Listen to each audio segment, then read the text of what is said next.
Derrota em casa na estreia já provoca aquela pergunta em todo torcedor palmeirense: o que será que vai significar esse brasileiro de 2022 para o Palmeiras, para a temporada do Palmeiras? Qual será que é o plano, o planejamento do Abel e da sua comissão técnica para o Campeonato Brasileiro? Olha, as respostas para essas perguntas estão mais perto do que a gente imagina. Fica por aí que eu te conto tudo.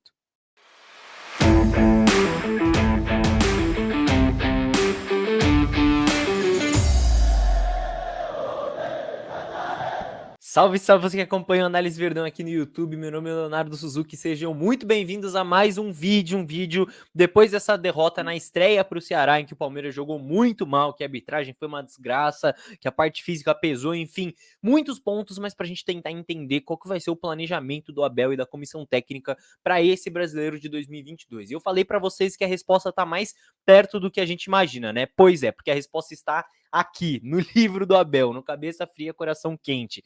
Sim, já estava na hora, né, de eu falar um pouco, de alguma maneira, sobre esse livro aqui, livro que eu tô acabando, inclusive, já tô nos finalmente, e não tem maneira melhor de começar a falar sobre esse livro do que tocar num ponto que tá em voga, que a gente tá tendo que encarar agora, que é tentar entender como que vai ser esse Brasileirão, se vai ser um Brasileirão que a gente vai ter que poupar para as Copas, que nem em 2021, ou se a gente vai entrar para ganhar de fato, como foi em 16, como foi em 18.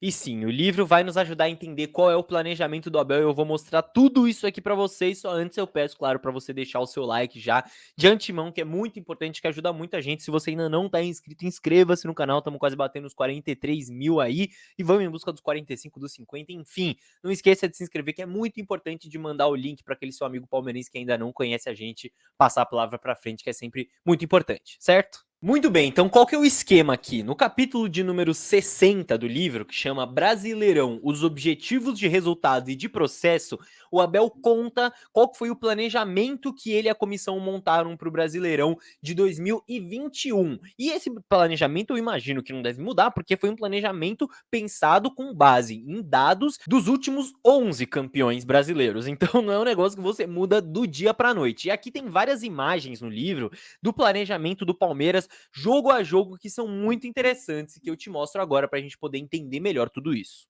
Então vejam só, essa é a primeira imagem que o Abel coloca com um objetivo de 80 pontos, que foi a pontuação do Palmeiras em 2016 e em 2018, quando foi campeão. O objetivo tá ali, claro, ser campeão do Brasileirão de 2021, mas o nosso objetivo é ser campeão do Brasileiro de 2022. Então, olha só, o aproveitamento ele coloca de 71%, que é para você conseguir esses 80 pontos, que é um aproveitamento de 85% em casa e 57% fora. E aí a gente já começa a entender o prejuízo que foi essa derrota para o Ceará, né? Esse aproveitamento de 85% em casa é de mais ou menos 48 pontos de 57, certo? Ou seja, 16 vitórias em 19 jogos. Para vocês terem uma ideia, em 2016 o Palmeiras fez 46 pontos em casa, em 2018 fez 50, ou seja, a média é literalmente 48 pontos. Então, 16 vitórias em 19 jogos. São 3 jogos que você pode não perder. Um deles já foi, só faltam 2. Então o Palmeiras tem que ser quase impecável em casa daqui para frente. Outra imagem que ajuda a gente a entender algumas coisas, a qualidade dessa tá um pouco menor porque ela é menorzinha no livro, tá? Mas dá pra gente entender que são alguns objetivos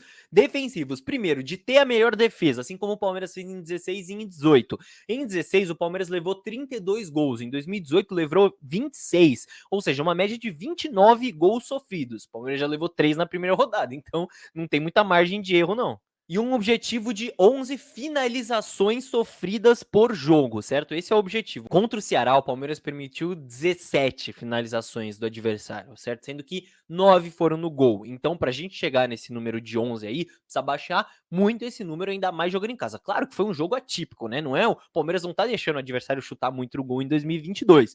Mas, se tratando de Campeonato Brasileiro, tem que baixar esse número aí. Então vejam como é legal o Abel colocar tudo isso no livro, né? A gente começa a entender como eles pensam, como funciona a cabeça do Abel, da comissão técnica e como que é esse planejamento em termos de pontuação mesmo, em termos de estatísticas para o nosso Brasileirão. Mas o mais interessante eu ainda nem mostrei.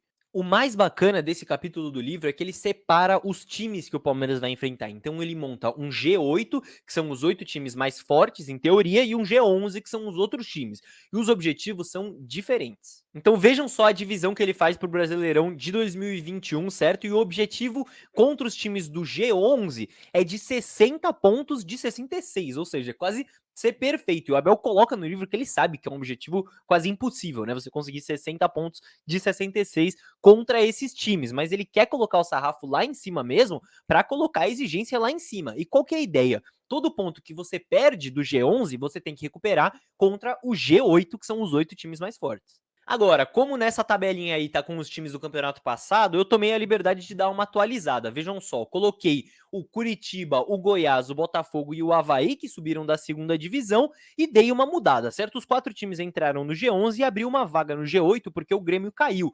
Eu coloquei o Fortaleza por 2 critérios. Primeiro, porque o Fortaleza foi o melhor colocado no Brasileirão passado, entre os times que estavam no G11. Segundo, porque dos times mais fortes ali do G11, o Fortaleza é o time que tem melhor aproveitamento contra o Palmeiras. Então, por esses critérios, entrou ali. Mas, enfim, isso é irrelevante. O ponto é, e aqui a gente começa a concluir o tamanho do buraco que foi essa derrota para o Ceará.